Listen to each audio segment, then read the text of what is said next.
Someone's busted. Someone is busted. The Yeah, good old dude, Bass days. Pro. We had a great time, Payne and I, at Bass Pro, because Dude Perfect did a show at Bass Pro, and so that we had to go to Bass Pro, and that place is awesome, and it's Yeah, like it's like 45 minutes away, but we drove up there again because we're doing this really cool thing where we have like these. Here's one, for example. The other day, I taught him how to start a fire with magnifying glass, and he has like Yeah. this little vest. So now we got a patch. So we're doing like patches, kind of like a Oh Boy Scout yeah, thing, Boy but Scout style. doing it on our own. No, that's even better.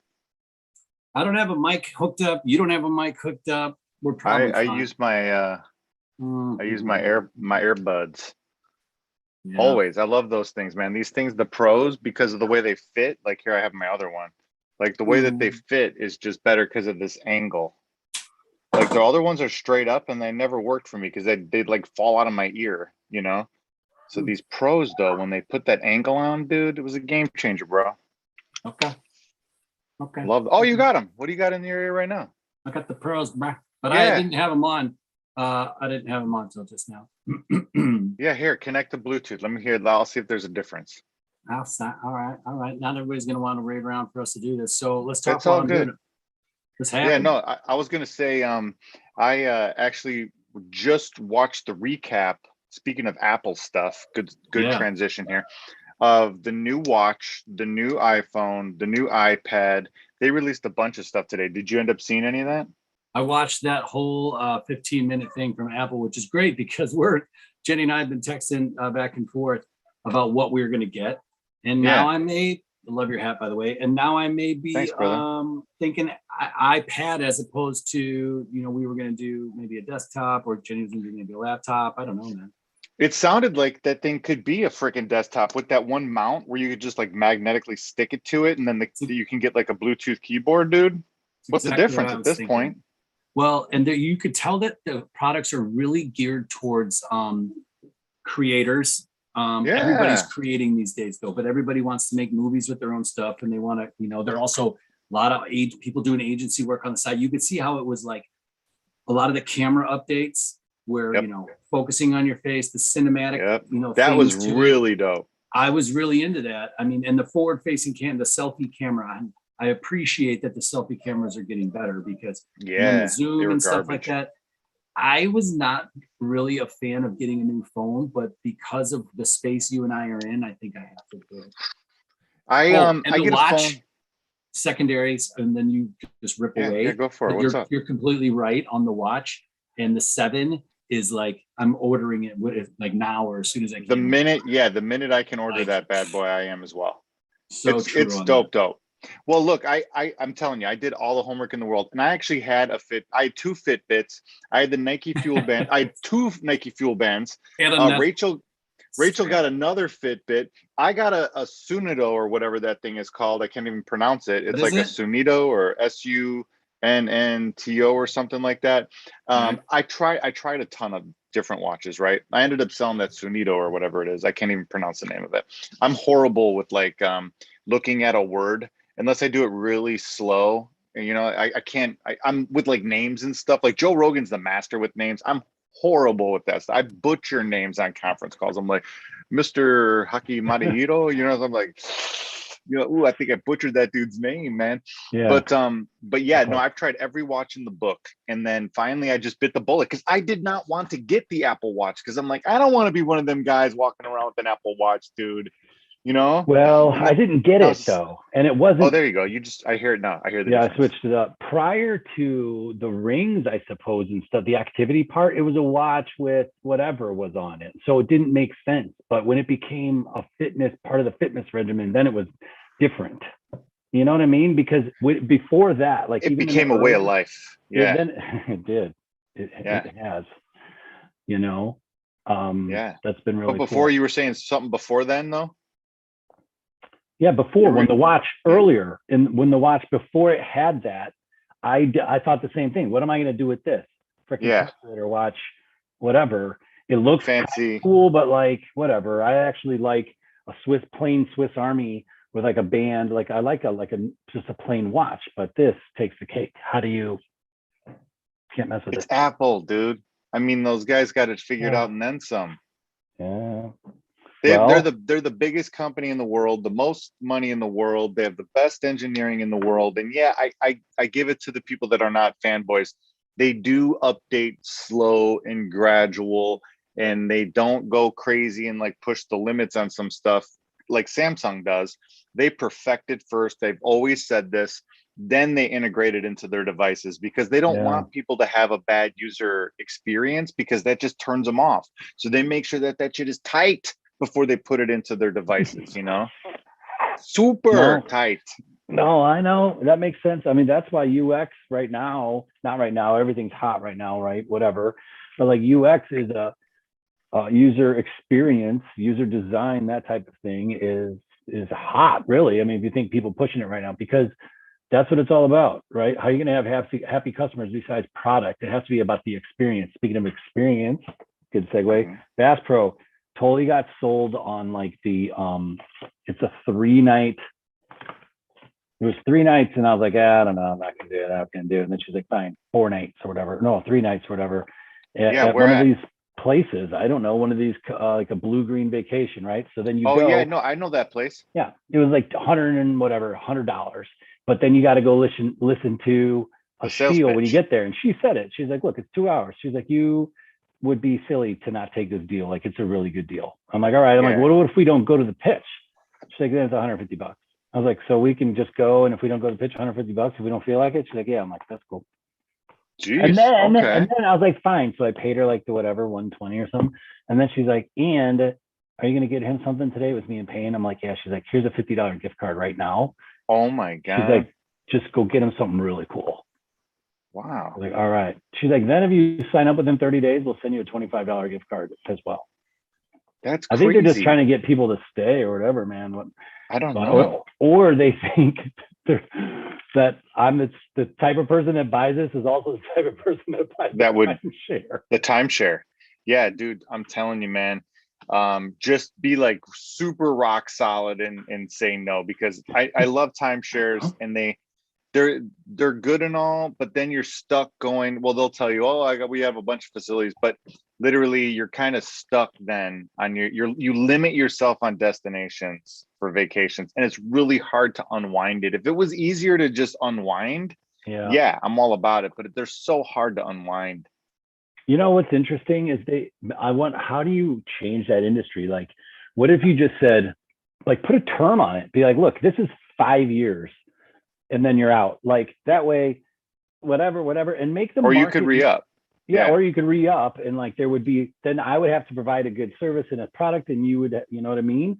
But it's like, why are they like death traps? You hear all these horror stories. Jenny's dad has a nice one that, so there's no reason for us to do it because he has one, but like, you're right, because they always go to like Palm Desert or something like that, and I'm just they try their damnedest, man. They got some good salesmen. What you should do, if anything, is like focus on the techniques that they're using, and focus on like their delivery and shit. And take notes on that.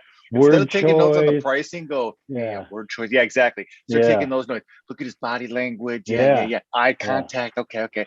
Well, he's wearing these power colors on his clothes. Yeah. Right. You know, you take all those notes.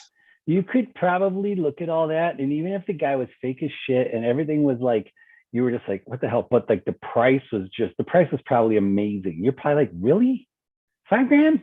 Yeah, there's got to be whatever. You know what I mean? Why like there's something else, right? Yeah, it'll be they always have the, you know, the spiel, and then they, like you said, they'll drop that bomb on you that, you know, and then they'll look around the room to see who's like, you know, and then they like, boom, laser focus on you, you know, because they're like, probably do. You got one on the line. Yeah, they got a guy in the back in the cafeteria, like, yep, number 23. Get him. 26, 17, 11. Jingling his change. They're all of their body temperatures increased, and all of their heart rates went elevated. Yeah, that's funny, because earlier they gave everybody a free Apple Watch for coming. That's how they knew. Wear this chest monitor real quick while we do put this on. Dip your finger into this liquid metal. Just real fast. We just want to throw you through this scanner. What? You're fine. You're fine. Nothing Dude, will happen. so you and I were talking crypto earlier, and you actually just dropped the bomb. You just said Kathy Woods just said crypto 500,000. Bitcoin. Well, Kathy, But then, somebody on it corrected me the yeah. other day. I think it's Kathy. And I was Is like, it really? no, but No, I it's don't. Kathy. I've heard everybody say Kathy. This guy I was On talking to, CNBC. this guy's like, I think it's Casey though, but that's fine. He's like, Yeah, I you was should gonna really say, pay attention to that he told what me. did I He say was giving me about tips. butchering names? Yeah, No, it's Kathy for sure it's though. Kathy. No, It's because they were Kathy. talking about That's it why I was on like, you CNBC pretentious. before Mad Money, and they had a bunch of guys on that were like, crypto specialists and shit. And they were just trying to see, what was up with the current status of things, because crypto's been running a little bit, then it pulled back again a little bit. Now it's running again to seed. Same But shit, it always does. yeah, right. But once that news came out, I think we're gonna get another leg up the mountain. Because the mountain's not a straight uphill climb unless it's fucking Apple. But I think we're gonna get one of these deals. But like a but if pyramid. yeah, it is. It's insane for like decades, dude. So is like Google. There's a bunch of companies like that where they're literally like, you zoom out enough and it's just like this, it's just crazy. But if you zoom in, you'll see a couple little dips and bumps and stuff. But you zoom out enough and it's just like bing, and you're like, damn, dude, that's success and a half. But yeah, Wow. man, I think that Bitcoin and a bunch of cryptos are going to take that next leg up. There's just too much stuff working for it. Like, this is crypto season. Like when the stock market starts to shit the bed in September, which it is, and then it's going to shit the bed all the way through the end of the year. And there's going to be like a 25% correction in my estimation. That's the math I'm running. I see 25% right off the end. That's why I started selling calls already. And boom, I've already rebought them, closed them out, and I'm selling them again. Like I'm selling Apple calls and Levi jeans. Those are the two calls I'm selling. The Levi's because they're cheap, and it's like a $24 stock. You can get 100 shares for $2,400. That's the lot. You got one lot now. You can turn around and just sell that call for straight up for like $50, and you have to go out of the money. Maybe like if it's 27, I'm just throwing around numbers. I don't know exactly what it is today because I was on vacay. I just got back. But let's say it's 27 today. You sell the $3 out of the money, like the $30 call for October 15th or whatever it is, a month away, and make sure it's the monthly expiration week, not a weekly. And then what you do is you just you look and see what that that price is, and you see where that is, right? And a lot of times you want to sell calls on days when the market goes up. Yeah, you don't want to sell calls on the days that markets go down, because just in case it rebounds a little bit and it corrects back to the green, you're going to start losing money on the calls right away.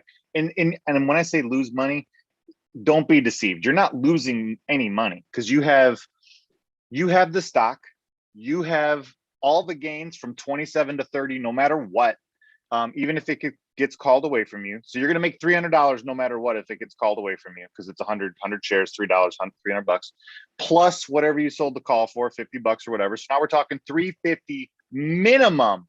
If the stock goes above that, you might miss out on some of those gains. But what you do is you just rebuy the 100 share lot on the next red day.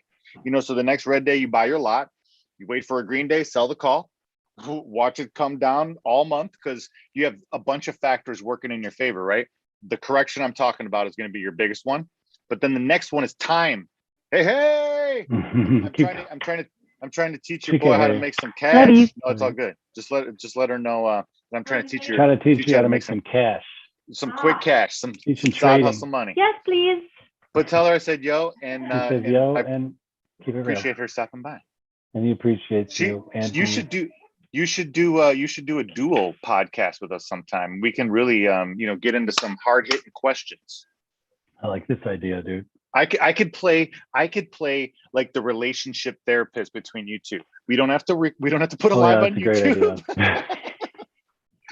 No, but here, let me finish. So you sell on green days, and then you buy on red days. So you buy your lot on the red day, sell your call on the green day.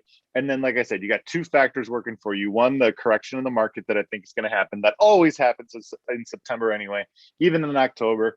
And then what you end up doing is you have time on your side too, because as you get closer to that October 15th, Friday or whatever the date is. I don't know if it's October 15th exactly, but I think it's October 15th, because I already started looking at October's. So October 15th, That's your monthly options contract end date. You look at that date, and as it gets closer to that date, the price of your call will go down. And that's what you want here. You want the price of the call to go down. So like, let's say if you sold, remember I was saying 50, you're gonna make $50. So if the call was 50 cents, that's how it's gonna look, because everything's in factors of 100. So it's not gonna be $50, it's gonna be 50 cents. That's what you're gonna see. You're gonna see the price is 50 cents, but you actually make $50 when you sell that call. You want that to go down because you want to rebuy that call as cheap as possible to close your position. So for example, with my Apple one, I had Apple, I sold I have like 400 shares of Apple. So I already had it. I sold one call just to see how it would go, because I always know that their stock tanks right after they make these announcements. And I was spot on. And so I got $1.50 for that call. No. Yeah, $1.50, which is $150 for that call. So I had $150, boom, right away. That's mine. I keep it forever. Nothing can take that from me.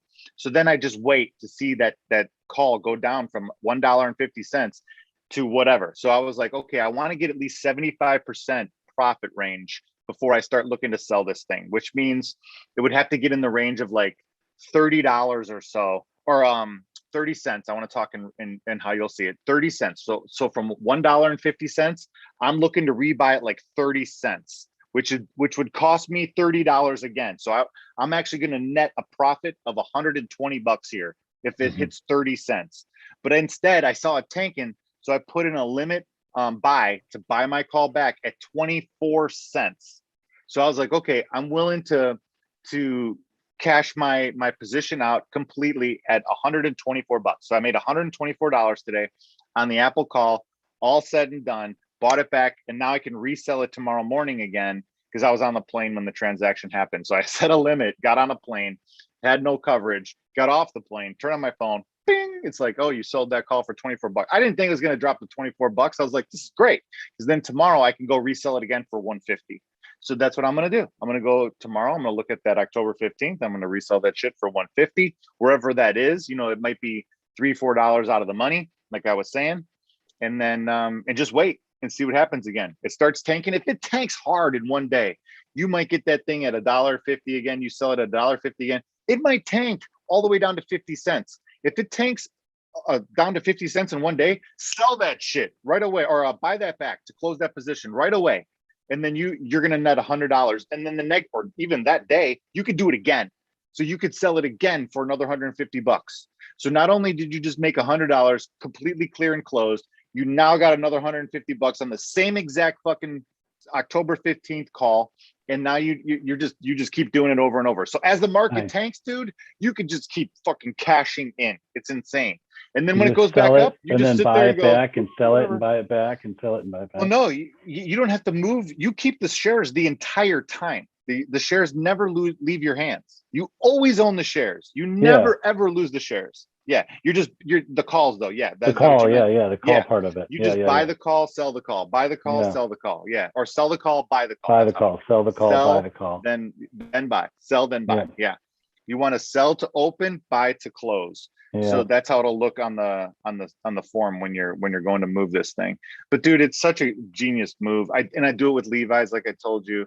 And then, you know, I and kind of on red days, I'm kind of excited. I'm like, woof, I could cash in here, because it's not like I'm going to sell Apple. I'm not swing trading Apple, dude. I'm looking to hold on to it forever and make some money while I'm hanging on to it. I'm going to get their dividend anyway. So I'm going to cash in on that. Plus, I can cash in swing trading these calls. Let's say it gets a little rocky and I only get $75 out of that, you know, that 1 month. Or who cares? That's a free $75. Yeah. You know, it's like, why would you not take that? And then if you have, like I said, if you have like 400 or 500 shares of a stock, like a super cheap stock, you might not get $1.50 like with the Apple stock. Like the Levi stock, like I said, was 50 cents, right? But you could do that 5 times now. So if you sell 5 contracts, now you're talking $250. You know, so you're like, you never have to sell that to the person. The stock, unless you don't close the position out. If you let the position go past October 15th or to October 15th and you don't buy it back, they have the option. You give the guy that you sold the call to the option. He can say, fuck it, I'll let this thing just expire. Like if the stock tanks and you don't buy it back Yeah. And he's like, dude, I'm not buying that stock at 155. It's only worth I could buy it for 125 on the market tomorrow. Yeah. He's yeah, going to yeah, let that yeah. expire, and you're going to Yeah. keep the stock, and you could you could sell the call again the next day on Monday. But if the stock is at like 154 and it's a 155 call, they're going to probably exercise that to close. The market manager will probably exercise that shit. Not even somebody, the market manager will do that just to clear this section of positions in the market. You know what I'm saying? And if it's that close, you should have probably bought it back when it dipped to 152 or something. You know, like you'll learn there's like certain percentages. Like I said, that 75% profit range, I start to look to buy it back because you don't want to get greedy because they get slaughtered, you know? So that's bears and bulls, pigs get slaughtered, baby. Yeah. Dude, that's awesome. And at any time, if you're going to do this and you're confused or you have issues, call me immediately. Anybody listening, text me if you know me. If you don't, leave me email me at orion122@gmail.com, and I will give you a fucking tutorial on how to do this, because it is literally free money. And this is what you hear all these guys talking about. You don't have to be like, I'm running fucking double iron butterflies and I have it fucking insured 6 ways. You're just like, huh?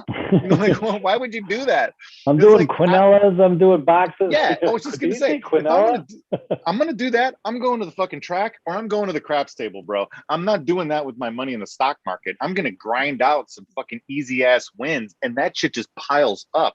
You do that 2 times in a month, you made $500, and no one can touch that. You know, no one can take that from you. It's not like you can magically lose that shit. It's cash. It's like in your cash account. Oh, Hey, here we are by the fire. Oh, well, now things have just changed. Well, Joel, this is what I was talking about earlier, and I like this a lot better, actually. Yeah. We definitely need to do this from now on. You look a little short. Sit up a little bit more for me. Or here, do this. Do this. Yeah, just bring the camera down. Yeah. Now we look sophisticated.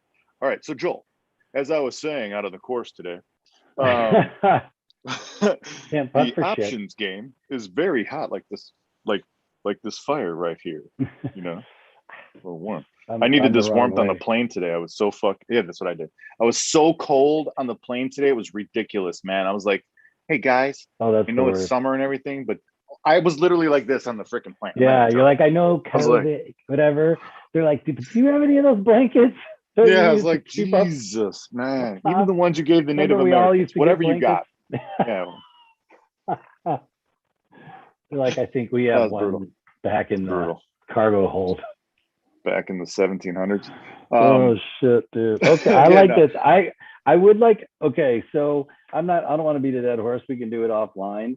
But I'm going to do that. I'm going to go in and do some Levi's calls or whatnot, and I'm going to snag that up. It's going to be a lot of fun.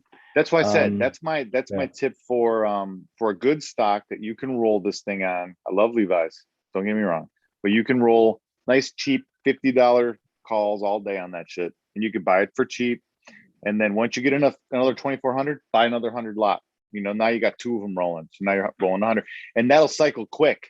So then all of a sudden that, you know, you just doubled, or you cut in half, I should say, the time frame to where you're going to get your next 100 lot, you know, and then you're going to cut that time frame in half again to get your 4th, you know, so you could just exponentially do this into infinity, you know, assuming I can execute it correctly. You know? And it does. You'll be like, this is it. And I'll be like, that's all you got to do, dude. And you'll be like, come on, yeah. And then you can just set limits too. So like, if you're out playing with pain, hanging out the fam or something, like I was on a plane. I'm like, well, shit, I better put this limit order in just in case this shit gets down to what I want to sell it. And lo and behold, like I said, I didn't think in a million years it would hit that limit price, but it did. And I was just like, oh, money, this is great, you know. But I wasn't even there to execute the trade. I just put the limit order in, so the order is good for the day, or you could put it until you cancel it. You could put the order in right when you sell that shit. You could be like, all right, I'm willing to sell it at 25 cents, and you could put that order in till it's probably canceled. What I'll do. Yeah, and then it's just there until the end, and that then just make sure you pay attention. I'm covered. Yeah, you know. I was gonna say, pay attention at the end, like the last couple days, like from Wednesday to Friday, unless you already bought it back, but from Wednesday to Friday of that week, where you sold or where that thing expires, that's what it is, expiration date, just pay attention, because that's going to be your big move. And if you didn't hit your limit, you're going to need to make some decisions whether or not you're cool letting the 100 shares go, which you're just going to rebuy back anyway, and you're going to get the profit from $27 to $30, which is $300 anyway, plus the 50, like I said, that you sold the call for. So you're up 350, even though you lost that 100 shares, right? But then you just buy it back and do it again. Yeah, because the price, you had it at whatever, 150, let's just say 27. the price went to 125. You sold those shares, but now you can just buy back at 125. Well, no, Especially if 125, you would just sell, you would buy that call back. I'm saying if it went from like, 125 to 150. So if your stock goes up in price past the strike, that's what it's called, the strike price. Yeah. If it goes past the strike price and you don't close that out, they're taking your shares, because they're going to buy them they can buy your shares at a discount. But then you're going to buy the shares back, the 100 shares back at that market price anyway. So you're not losing any money at all. You're just going to buy those shares back and then resell that call right away. Yeah, I get you. Yeah, so it's not like they buy them and then they're like, oh shit, now what am I going to do? You just buy them again. Yeah, you don't have to worry about like, that was over. It was $50. That was worthless. Yeah, no, it's not like you're broke. You're just like, shit. It's like, I'm out. I should have went to the craps table. Should have bet the quinella. I'm way better at roulette. Should have bet the trifecta in the third. The third. He's like, 6 horse. I knew it. Yeah. Something. I knew it. The 6 horse. It's called Big Payday. I missed it. Money Clip. That was the horse. My buddy Jesse. I like that. Who my buddy Jesse at was it Arlington? He's a jockey at Arlington. Jesse Campbell. Yeah, no, I love that guy. Yeah, he's fucking solid, dude. He's good. He is good. He's so cool as shit. I've known him for a long time, actually. All those guys are like partiers, cool as shit, from what I hear. Yeah, he but told me one time, he gave me one tip that really worked with Money Clip, and I think they own the horse. He's like, and I bet it on Money Clip, and he won. And then he brought me down to the stables. Yeah. And I was like, Money Clip, what's up? The thing tried to bite me. He's like, dude, Money Clip's crazy. And Money Clip's chewing on the wood. I mean, all the horse races are crazy, but if I seen a horse chewing on the fucking stable wood, he's chewing on the barn door, like, bro, you're like, that's the horse right there, dude. Look at that guy. He's raring to go. Money Clip. That's awesome. Yeah, it was fun, dude. I love horse race. I used to love going 3:30 post time at Arlington on Friday, in Illinois on a Friday. Yeah, dude. And I loved it if it was raining. I always wanted a sloppy track. Oh, sloppy track. Because then shit got crazy. You could bet long shots all day. You could bet long shots all day. Yeah. Mm-hmm. Nobody wanted their horses to like get hurt, and other people are like, fuck it. I would just pray to God that a long shot would get out in front first, because then the jockey could actually see. Like, you ever see them jockeys just going through goggles through goggles? Yeah, dude, it's insane. And I was just like, get out in front so you're clean. Get out in front so you're clean. And then it would get out in front. I'm like, yes. And it would always just hold on. Yeah, I feel like they just kind of stand up. Yeah, I feel like they just stand up because it is dangerous and they can't go as fast. So I think they just kind of get in their lanes and they just ride it out. They're like, fuck it, I'm not dying at Arlington track on a $5,000 claiming race. Yeah, exactly. Right. $10,000 claiming. Yeah. This is a maiden unclaimed after 3 races. And you're like, these are all dog shit. I know. You're like, who even brought these horses? Yeah. Well, is this a filler race? We got a stakes race later and this is the opener? Hell. Yeah, well, give me a pick 3. Yeah. Shit, I'll go bet a part wheel. Might as well do a super. Yeah. I got addicted to horse racing so bad. Like, I started reading the books, I was reading the books on how to bet and shit. And then, because I remember going to the track, like you're saying, so I'm betting like Quinellas and I'm boxing shit, and I thought I was all slick. And I would see these guys betting like fucking 30 horses a race. I'm like, there ain't even 30 horses in this race. What the hell is this guy doing? What's going on here? Like, I don't understand what's going on. And he's spitting tickets out like like me trying to get my hands dry in a bathroom, just pulling fucking, it's just insane. Yeah, those are old school. It's crazy. Yeah, so I was just like, I'm like, I wonder what these guys are doing. So I finally read this book, and he's like, that's called a part wheel, and I'm just like, okay, they're like, you bet the 136 plus the 136 plus the six, and then you bet the 6 136 plus the Yeah. 136, and I'm like, huh? I And I never get it. They're got like, that you could far. get I know. it's a boxed trifecta with 4 horses, and I'm just like, this is fucking brilliant. So then, no joke, like the first It's night a I box read this book trifecta. Nice. with an extra horse, I'm just like, this is great. So first night, this is the middle of winter too, so I'm betting online. Like back in the day, Yeah. this had to be in like the early 2000s, and You it was could like bet right when online you and could you bet. could watch it on TVR. Yes, You could watch it exactly, on TVR. I was betting Gulfstream down in Florida, and I'm just like, this is great, so I'm So like, fun. okay, I'll bet this, and then boom, the first race hits, and I'm just like, yes, so I call Jaime Velasquez because he's all about horse Oh racing my too. gosh, I can't So I'm like, believe you said Jaime, it dude, to I me. got this strategy. Come and check it out. So he comes over. He sees what's up.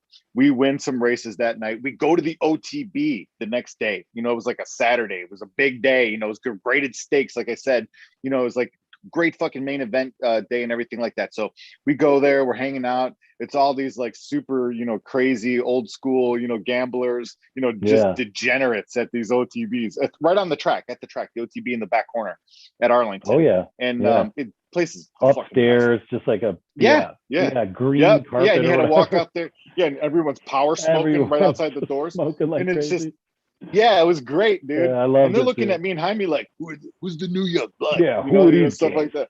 Right. So, Put them in a so we bedroom. so we so we sit down, and our theory was we place all of our bets right in the beginning, and we don't fuck around with anything else. Like we have all of our bets already pre-selected based on this Wow. strategy. We go in there, place all the bets, get all the tickets, boom, sit down, and we're just gonna watch. And so we fucking kill it that day. Oh We my hit God. one race where we won like $2,600. So we No go way. to cash in the ticket. We cash in the ticket, and the guy's dropping the wrapped freaking money on Wrapped the table, stacks. Yeah, and I'm like, holy shit. I was like, this is incredible. And Jaime's like, hey man, don't let anybody see that shit. They're gonna follow us up to the car. Yeah, I was just like, totally. you're right, Totally. dude. You're right, bro. So I was like, fuck this, So I put it all in my pocket. I'm like, we'll settle up in the car. We'll split it up in the car, dude.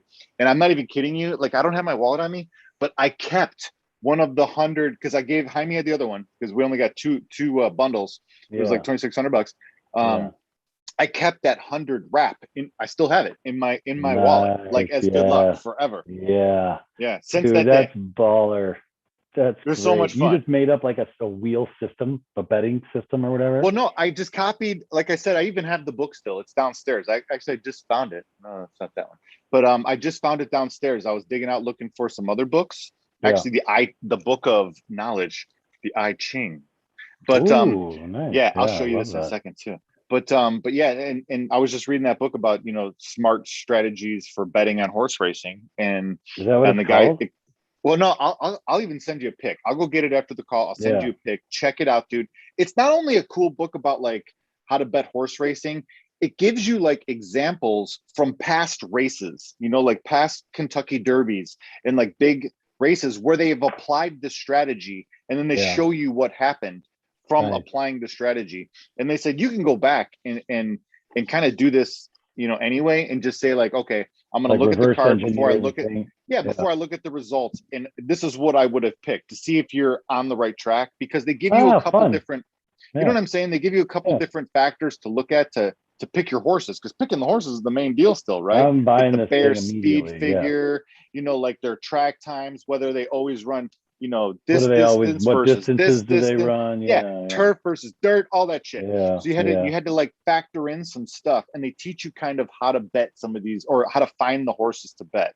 And then you rotate your entire bet around the best horse in your opinion in the race, even if it's the chalk. It doesn't matter if he's like fucking 4 to 5. That's your horse that you're pinning this thing around.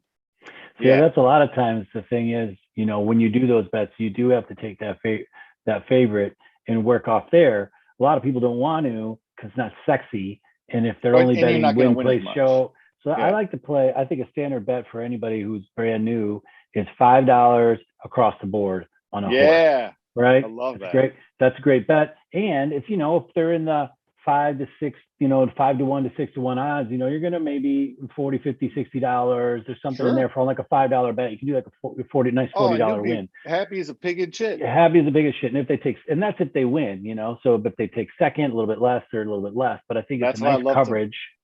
And for $15, well, that's true. But if you do $15, you bet 3 horses across the board.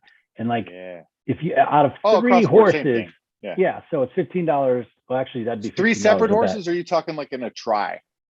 Well, I was just saying if you wanted to pick just separate horses and not get into any of that.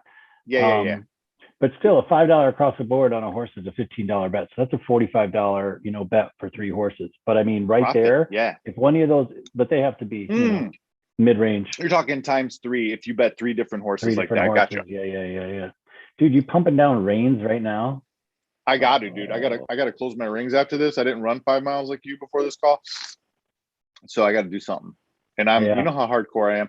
And honestly, it feels like it's way later than it is because I just came back from the East Coast, and right now it'd be 10:35, and I'd be kind of in panic mode because I still got to do the podcast anyway.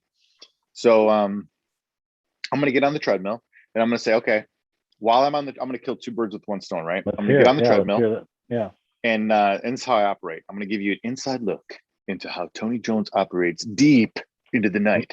So just keep going. Okay, cool. So I'm going to get on the treadmill because I got to close my rings. Like I said, I'm not in that bad of shape. I have the green done. I have the blue done. I need like 230-ish or probably 220 when I get off this call.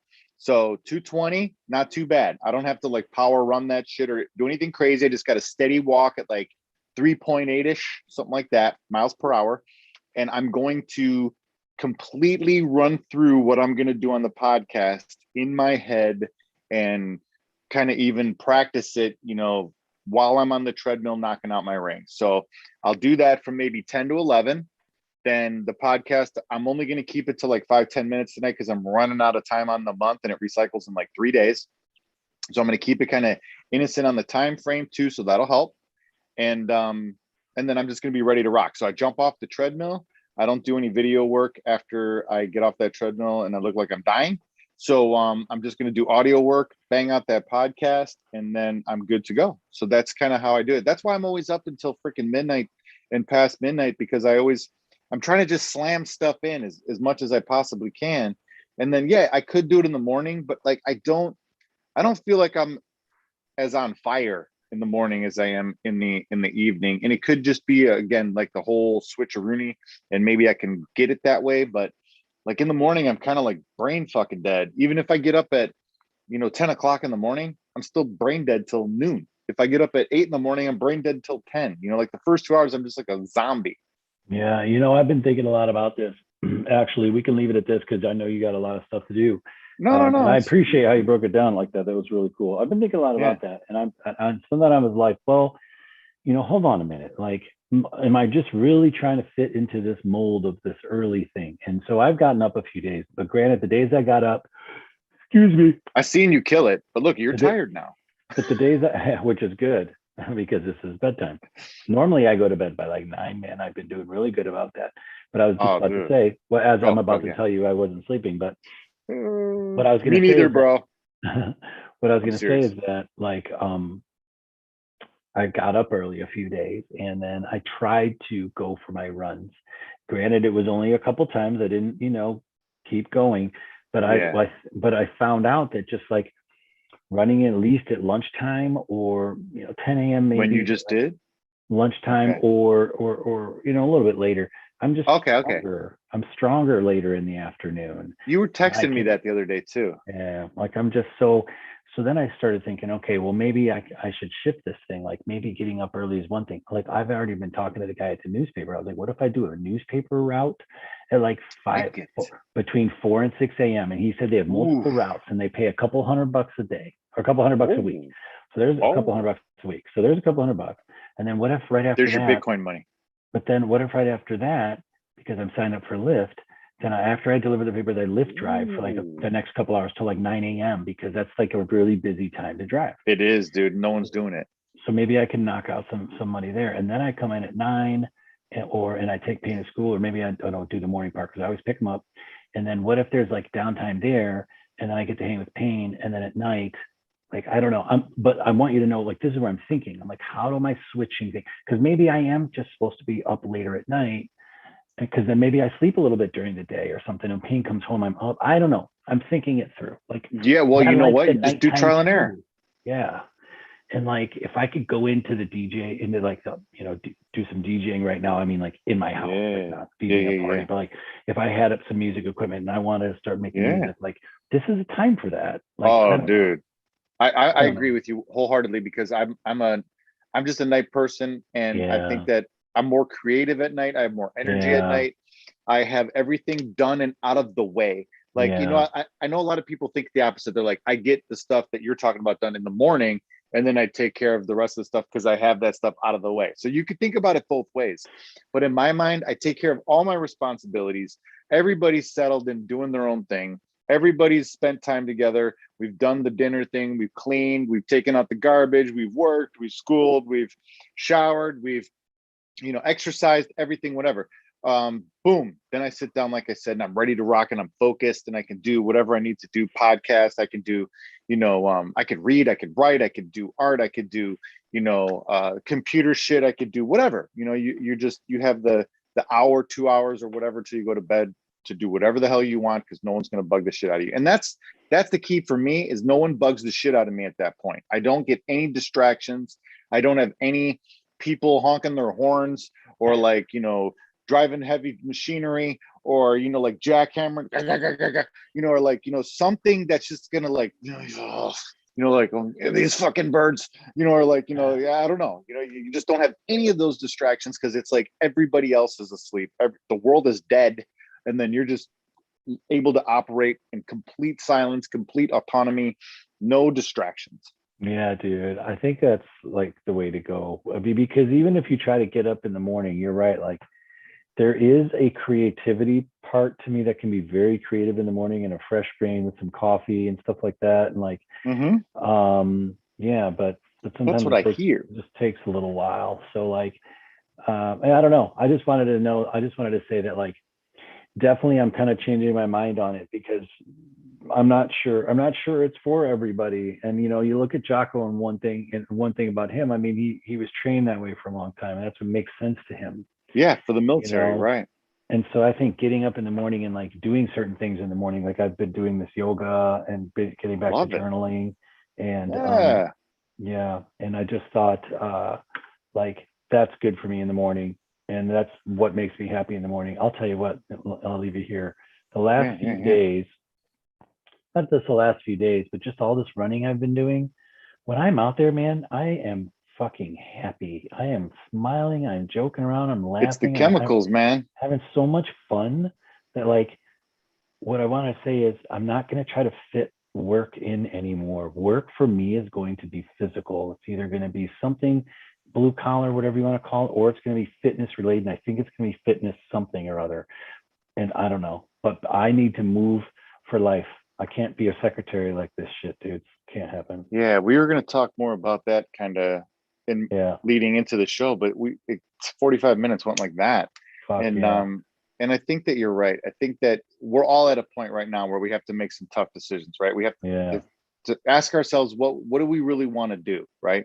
So I was talking about this earlier too with a couple other people. I was like, you have two choices, right? You could go and get a job and make really good money. You could make like 6-figure type money, and you could be super successful. You go to college, you get the degree, you get the job, you work your ass off, and boom, you're making some good money. You could buy a decent house, you could raise a family, you can have a kick-ass car, a bunch of shit, whatever you want.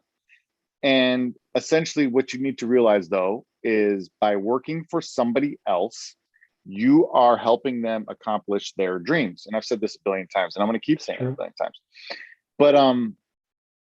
But you're never going to accomplish your dreams. Even if you think your dreams are working for somebody else, making 6 figures an hour and buying fancy shit, that's not your dreams. You might think that's your dreams, but it's not your dreams. And you'll realize that probably too late. But that's okay. That's okay. You at least realized it. That's the key. Doesn't matter how late. But you could also do this. You could say, hey, I could spend just as much time, effort, money, resources in general on making my own dreams come true, which is way harder. but way more fulfilling, and will give you way more of those endorphins and those benefits and everything else. And it will actually lead you to the end where you're not on your deathbed regretting some of the shit that you've done. You're going to be like, dude, I killed it. You know, I'm ready to go back again. Send me through this roller coaster again, you know? So that's kind of what I've been realizing, man, is that I've been helping somebody else achieve their dreams for a long time. And I've been pretty good at it. And I've been making a lot of money doing that. But I think I got enough talent, and I think I have enough stuff in the hopper, and enough ideas, and enough drive, and enough time. And my kids are at a decent age too, where I can start rolling a little bit more dice, because there's some factors that are going to play different based on where you're at in life, for sure. So I got to start thinking about that, especially my hands being forced in some ways too, you know? Yeah. So it's time. And that's how I kind of am trying to look at everything now, since I started reading Alan Watts's, I don't know if you see it, The Way of the Zen. That's what it is. Alan Watts's Way of the Zen. Okay. And it's just a book. Yeah. And this is like an intro to Taoism. And Taoism is what I'm all about. I did my podcast last night, and I was so tired, but I let the AI do it. So I told my AI friend, hey, this is the story that I want you to tell everybody. Put it up on the podcast for me. I'm going to bed. So he did a 5-minute story about possessions and how not to let them control you. Boom. And I was good to go for the podcast last night. But it's all because of this book, you know, The Way of Zen by Alan Watts. And it just basically explains to you that, hey, look, you are not your thoughts. You are not, you know, all of these material things that you possess. You are not what you think you are. You know, you are the observer of all of these things. And the only real choices that you have are whether or not you act on these thoughts that are presented to you, which will then create the actions that, you know, will manifest themselves in this physical reality. So if you don't know what I just said, I'm hungry. And you could be like, okay, that was a chemical from my stomach to my brain that said we should eat something. But that's not always the case, because a lot of people eat way too much, right? Especially in first world problem countries. And what you have to realize is that thought was not yours. That thought was coming from the source consciousness. You just decided to act on it or not. You say, oh, I am hungry. You get up, that's the action, and you go eat the action. You know, that's how everything works. A lot of people misinterpret this, and they think they are their thoughts, and they think they're so much their thoughts that they will hold on to it and fucking fight and kill you because of these thoughts that they think are theirs, that they hold so dear. Go ahead. Well, but you said two different things there. You said that your stomach told you that you were hungry. Well, I said you could think that. That's what science would say. Oh, that's what the doctor would say. But that's not it. That's not it. And I was trying to say that, like, because, you know, everyone overeats in first world countries anyway. Yeah. So it's not like you're really hungry. It was a thought from your source consciousness to give you almost the temptation of like, hey, do you act on this or not? And the strong and present and the people that are conscious of their own thoughts as an observer would understand this and go, I'm not really that hungry. Like third person, you know, like you're looking at yourself in the third person. You know, I always say like George Costanza, that's a bad example. But yeah, if you could just step out of your body and almost like see yourself from the third person, that's how you really are. That's how things really are.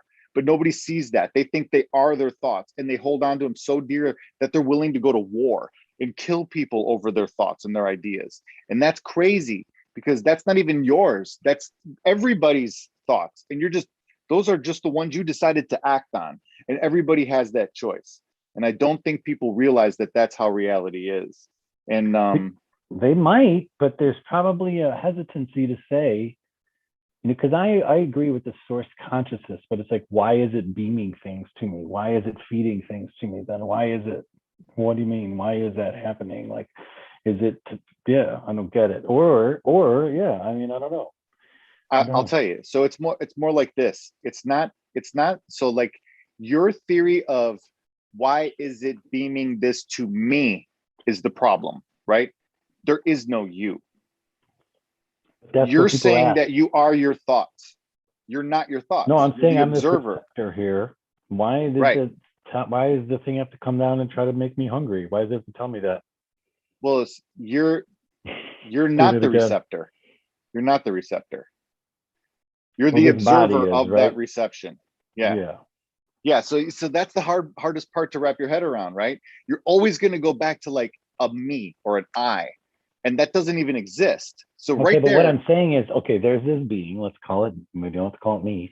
there This is no body, being. this body is walking around, this body, this formation of whatever is walking Yes, around, this and flesh then, suit. and I'm observing it, and then something's telling that body it's hungry. So here, no. So I'm it would be watching more that like, happen. so it'd be, yeah, you'd be more like this. Take a radio and sit it in front of you and turn the dial until something tunes in, right? Is there a reason why you stopped on that, on the thing that tuned in? If you're just turning the dial, you don't know any of the stations, right? Yeah. You're just in a new city in the middle of Bangladesh and you have a radio, an AM radio, and you're taking Mhm. you put the antenna up and you take the little dial, you turn it on, and you hear a static. Just Yeah. and you start turning it, and all of a sudden, yeah, welcome to Bangladesh, everybody. Yeah. Blah, blah, blah. So good. Yeah. Why did you stop there? Because you could hear it. Right. Like I could Because understand it. yes, because you could perceive it, right? Yeah. So that's exactly what happens. All of the thoughts, all of the options, every single one of the radio stations ever existed, all are happening simultaneously. And your brain is the receptor, like you said, in the flesh suit, that's kind of just got an antenna. And then and what you're doing is you're just turning the radio back and forth, and you hear static most of the time. But then when Yeah. something tunes in, I'm hungry. And you're like, okay, do I get to act on that or not? Do I stay on this station or not? If you stay on the station, yeah, you go get some strawberries. It'll tell you what to do next. But then if you're like, I'm not hungry, you just keep spinning the station. And then the next one, you should go to the store. You need some stuff. You know, should you act on that? You know what I'm saying? You know, like, and you're like, nah, I don't need anything. I don't want to go to the store. Keep turning. You know, you should write in your journal. Oh, I will do that. That's how it works. But you don't know what station's going to hit. You don't know. You're in a new country. You have no idea what the station numbers are. And you might memorize a couple of them and get used to them and like them and listen to them. But then you have to realize that you could keep turning to the right or to the left, and it's endless. You know, you don't have like a, you know, like 1670 to 1240. You don't have a band that you're stuck with. It's infinite. And a lot of people will end up finding a narrow band of frequencies that they are super comfortable with and that they're super okay with, and they feel protected and safe, and they stay in that narrow band, and they will never turn the dials out this way because they might hear, go kill somebody. You know, like that could be something that you would have to struggle with if that hit your head. Kill yourself. You know what I'm saying? Those frequencies exist because we know they exist. Yeah. You know, like there's dark shit on the radio too. It's not all just like unicorns are cool. True. No, you know? that's true. So yeah, and a lot of people don't want to tune to those stations because society has said that if you have those thoughts, or if that shit goes through your head, you're crazy, you're a murderer, you're psychotic, you're one of these labels. But that's not the truth. They all exist all the time, and everybody has access to this stuff, and they all can turn the dial to that shit, but they just choose not to. They just, because they're stuck in that narrow band. You know what I mean?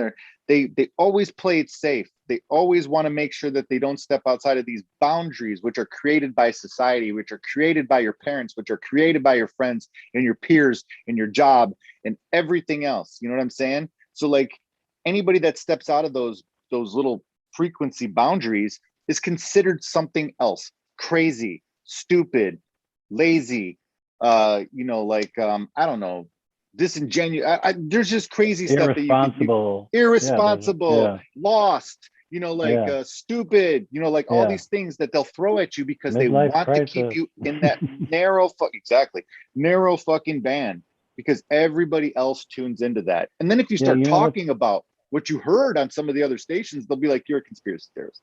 Dude, you're that's fucking interesting. crazy. I thought about this today because I was like, you know, let's say, because I'm a spiritual guy. And in fact, my friend owns this called Spirit Trading Company. Check it out. She sells Nice. candles. She sells crystals. She sells a lot of really cool stuff. Actually, I'm going to send you Spirit something. Trading Company, you said? Yeah, Spirit Trading Company. She's awesome, dude. And this is a very, very good friend of mine from a long time ago. I'll tell you a story another time. She's friends with Nelson Yeah, keep Mandela talking. and whatnot. She's really cool. So anyway, I'm a very spiritual person. I'm into That's what you're saying. that whole thing. And so like, I wonder, let's talk like the vibrations and all this stuff, everything you're talking about, frequencies, I guess. Frequency, what I'm talking about. man. When Same you bring thing. stuff up like this, and you bring up like chakras, and you bring up balance, and you bring up all this stuff, let's go even deep down yogi. It's just like, how come if mainstream society or whatever, like they don't think it works, like, Eastern medicine and all that shit and all whatever, they don't think it works. And it's like, people will give you a hard time. But my thought is this: why should, that's fine. If it doesn't work, if it is bullshit, why the fuck does it matter to you if I believe in it? Like, exactly. That's the interesting thing. Like, even mainstream media, mainstream people, whatever, will put you down. And it's just like, well, fine. If you're doing the right thing, then what the hell does it matter? Like, Well, if I want to believe in like this shit. Let's analyze that. It probably is true, because it probably does work. And because it's shit we're not supposed to know about. A lot of times it's probably cheaper. And what if they knew if they knew that you knew you could heal yourself? Yep. You know what I mean? You wouldn't need them. If they knew you could feed yourself, you wouldn't need them. And if so, they like, knew that you could educate yourself, you wouldn't need them. If they knew that you could provide for yourself, you wouldn't need them. And what would them be if you didn't need them? It'd be nothing. System is where it's at. Yeah, I know. That's what I'm saying, dude. And so, like, look, I did a podcast recently because I'm doing, the podcast a day thing. And I was just talking about this. I said, how do you know that we're not robots? How do you know that we're not some sort of artificial intelligence that's just highly advanced, that was planted on this planet and seeded this planet? How do you know that we're not? The only reason you think that you're not is because of your ego. And your ego is something that's been programmed into you like a fucking robot. Everything that you do has been programmed into you like a robot. Everything that you believe and everything that all your labels were given to you like a robot. Everything that you think, everything that you hold so dear in that narrow ass bandwidth that I'm talking about is your limited programming. Like you said, they don't tell you everything and they don't want you to know these things, because if you were going to build an artificial intelligence, would you want to give him unlimited knowledge of everything? No, because you'd be afraid that the thing would take the fuck over like Skynet, replicate itself and kill us like we're the disease. That's why they don't give the AIs all the information. So you always hear like, well, you only use 10% of your brain, and you always hear these other theories, which are bullshit anyway. But you always hear that, you see that people operate on this limited bandwidth, limited set of knowledge, and it's almost withheld from us because they don't want the artificial intelligent sentient beings, the androids, to get too smart, because if they do, they'll take it over. That's what I'm saying. This has been going on since the Emerald Tablets, man. That's what the Tree of Life and the Tree of Knowledge is. We just got the Tree of Knowledge. They took the Tree of Life from us because that's immortality. Like we just got fucked on the deal a little bit. We got kicked out before we could grab that other fucking fruit. You know what I mean?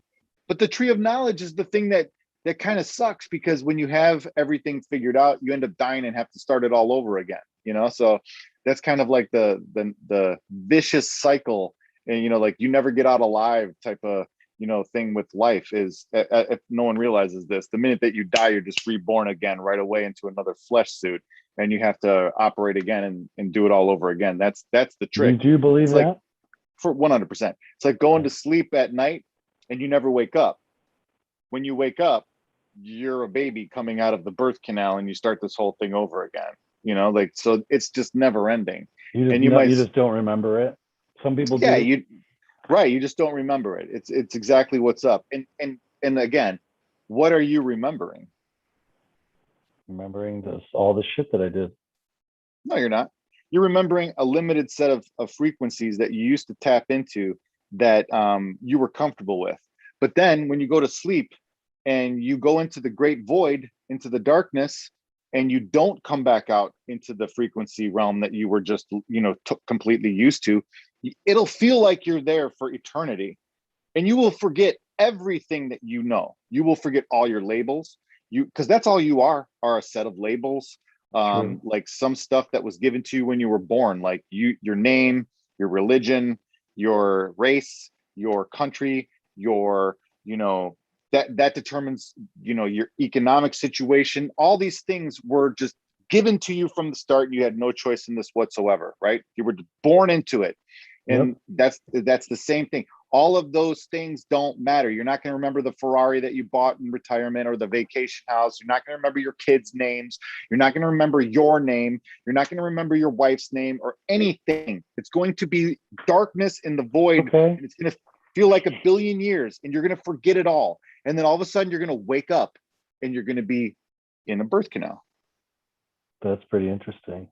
Just like a dream, a long ass dream.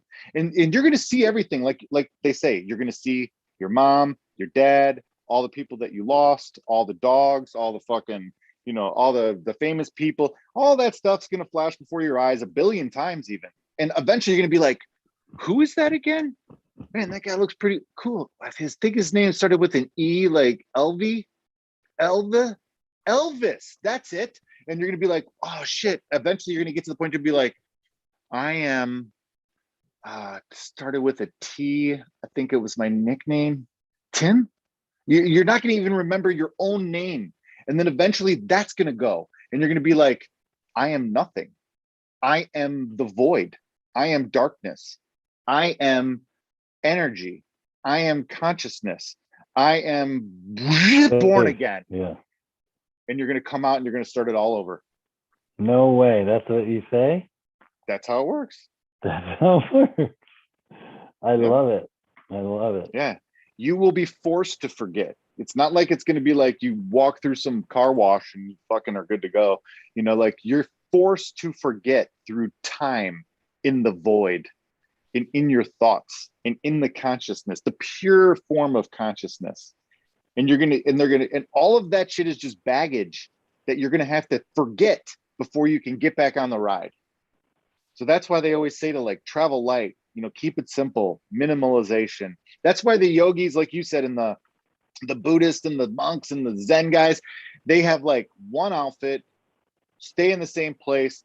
They don't talk because they know like, man, to get back here, I have to forget everything. So I need to be really fucking careful on what I bring with me into the void this time. Because they kind of remember, they have some sort of idea. They're like, all right, I'm going to the void. I need to forget shit really quick in order to get back here because I need to, figure out why I'm here, and then they just sit there. And some of them will just 70 years, and just wait for the void. Be like, all right, we're good to go. Let's do it again so I can figure out the next step. Like they've gotten to that point. That's what I'm saying. Like that's the type of shit I'm learning with Taoism. That's the type of shit I'm learning with Zen, and a little sprinkling of Buddhism. I like where you're at, dude. That's where I'm headed to. I love it. I'm intrigued by that. I want to visit. I want to live that way. There's a calling in me for that. There's a calling in me for movement and for beauty, and definitely movement and something. So I love all of it. That was great. That was a great way to lay it out there. I know you got a cruise. You have a shit ton to do. We still have a lot to talk about, but go knock it out. And let's do, I don't know, maybe Thursday, whatever. Let's see how it goes. Thursday I'm in, and then I'm going on a little golf retreat with some boys for a bachelor party, kind of like we did in Zona. Yeah. So yeah, let's get one in Thursday. Okay. And then we will let's try like a Tuesday, Thursday thing, even if we do quick hitters, like we'll do the 3-question thing if you can't roll long or something, Let's do that. Okay. Yeah. Whatever. I'm in for whatever. All right, brother. I just want to talk. I just want to fucking, get some shit out there and just bullshit. And then I want you to be like, Jones, what about this? What about this? And I'm going to be like, Pilka, what about this? What about this? I don't like this. I like this. I think you should think about this instead, or, add this into your game plan. And I want you to do that to me. We need to bounce that shit off each other. The more stuff that we poke apart and like pick apart and call bullshit on, or you decipher or dissect or, whatever, that's how we're going to make some fucking progress. And we can't be afraid to be like, hey, I want to do this. And just call it in existence. Yeah. I'm afraid because I think that I might fail. I'm afraid because I don't want to lose money. I'm afraid because I think that, my friend is going to call me an idiot and leave, or, my wife's gonna fucking divorce me. Like it doesn't, whatever it is, you have to just speak it into existence, and then we can deal with it, but if you don't speak it into existence, it will paralyze your ass forever. I'm in. I'm gonna go run. All right. Good luck. Love you, bro. Crushing life.